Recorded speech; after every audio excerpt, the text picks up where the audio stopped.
भूतिया गांव, जहां सूरज ढलने के बाद कोई नहीं रुकता। राजीव और उसकी पत्नी पूजा शहर की भागदौड़ भरी जिंदगी से ऊब चुके थे।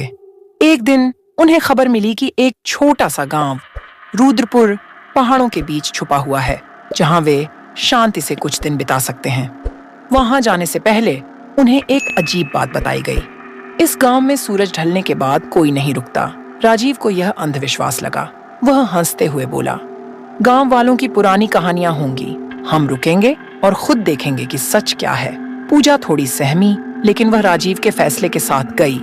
गांव पहुंचने पर उन्होंने देखा कि रुद्रपुर बेहद सुंदर था, हरियाली, पहाड़ और शांति। पर गांव के लोग चुपचाप सहमे हुए दिख रहे थे। कोई उनसे बात नहीं करना चाहता था। शाम को एक बुजुर्ग ने उन्हें सलाह दी, सूरज डूबने से पहले गांव छोड़ देना बेटा। यहाँ अंधेरा होते ही कुछ ऐसा होता है जिसे समझाना मुश्किल है। राजीव ने मुस्कुराते हुए बात को टाल दिया। उसने ठान लिया था कि वे रात को रुकेंगे। रात के 8 बजते ही गांव पूरी तरह वीरान हो गया। हर घर का दरवाजा बंद था। हवा में सन्नाटा और एक अजीब डर फैला हुआ था। राजीव और पूजा ने अपने कमरे के दरवाजे को बंद किया और मोमबत्ती जला ली, क्योंकि गांव में रात को बिजली नहीं होती थी। तभी खिड़की के बाहर से एक अजीब आवाज आई। वह किसी के गाने की धुन थी, लेकिन उसमें एक अजीब सी कंपी थी। पूजा ने डरते हुए पूछा, ये आवाज कहाँ से आ रही है? राजीव ने खिड़की खोलकर देखा, लेकिन बाहर कुछ नहीं था। तभी एक ठंडी हवा का झोंका आया और मोमबत्ती बुझ गई। पूजा ने घबराकर राजीव का हाथ पकड़ा। यह जगह ठीक नहीं है, हमें यहाँ से जाना चाहिए। राजीव ने उसे शांत कराया, यह सब मन का वहम है। लेकिन तभी कमरे के कोने से किसी के चलने की आवाज आई। उन्होंने देखा कि एक परछाई दीवार पर चल रही थी। परछाई का कोई शरीर नहीं था। अचानक परछाई ने दीवार से उतरकर कमरे के बीच आकार ले लिया। वह एक बूढ़ी औरत की शक्ल में बदल गई। उसकी आंखें गड्ढों जैसी खाली थीं। उसने गुस्से में चीखते हुए कहा, तुम यहाँ क्यों रुके हो? जो गांव के लोग जानते हैं तुम क्यों नहीं समझते? राजीव ने हिम्मत जुटाकर पूछा, तुम कौन हो और यह सब क्या है? बूढ़ी औरत ने बताया, मैं इस गांव की रक्षक थी, पर एक पिशाच ने इस गांव को श्रापित कर दिया।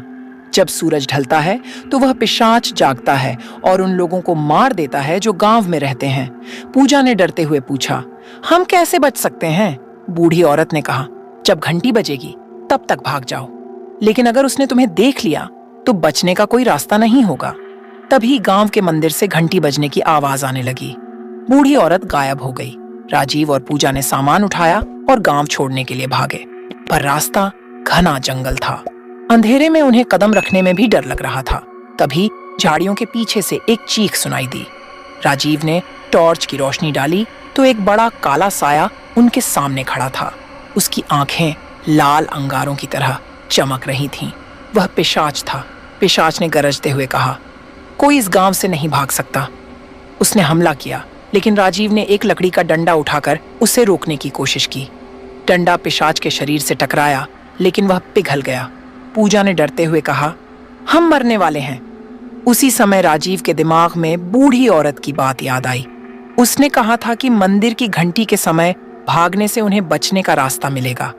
वे भागते हुए मंदिर की ओर दौड़े। पिशाच उनके पीछे था। मंदिर के पास पहुंचते ही राजीव ने देखा कि एक पुरानी मूर्ति जमीन पर गिरी पड़ी थी। वह मूर्ति भगवान रुद्र की थी। राजीव ने हिम्मत जुटाई और मूर्ति को उठाकर पिशाच की ओर घुमाया। पिशाच जोर से चीखने लगा। उसके शरीर से धुआं निकलने लगा और वह राख में बदल गया। गांव के लोग धीरे धीरे बाहर निकले और उन्हें देखकर खुश हो गए। एक बुजुर्ग ने बताया कि भगवान रुद्र की मूर्ति में वह शक्ति थी जो पिशाच का नाश कर सकती थी। बुजुर्ग ने बताया, यह गांव 100 सालों से श्रापित था।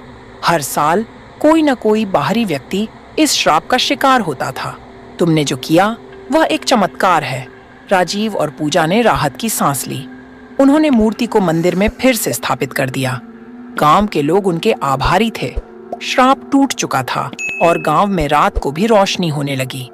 राजीव और पूजा के लिए यह एक ऐसी घटना थी जिसे वे जिंदगी भर नहीं भूल सकते थे। हमें अंधविश्वास और सच के बीच फर्क करना सीखना चाहिए, लेकिन जब अंधेरे में छिपा रहस्य सामने आता है तो उसे समझदारी और साहस से हराना चाहिए। दोस्तों, आपको क्या लगता है? क्या पिशाच सच में खत्म हो गया या वह एक बार फिर वापस आएगा? कमेंट करके जरूर बताएं।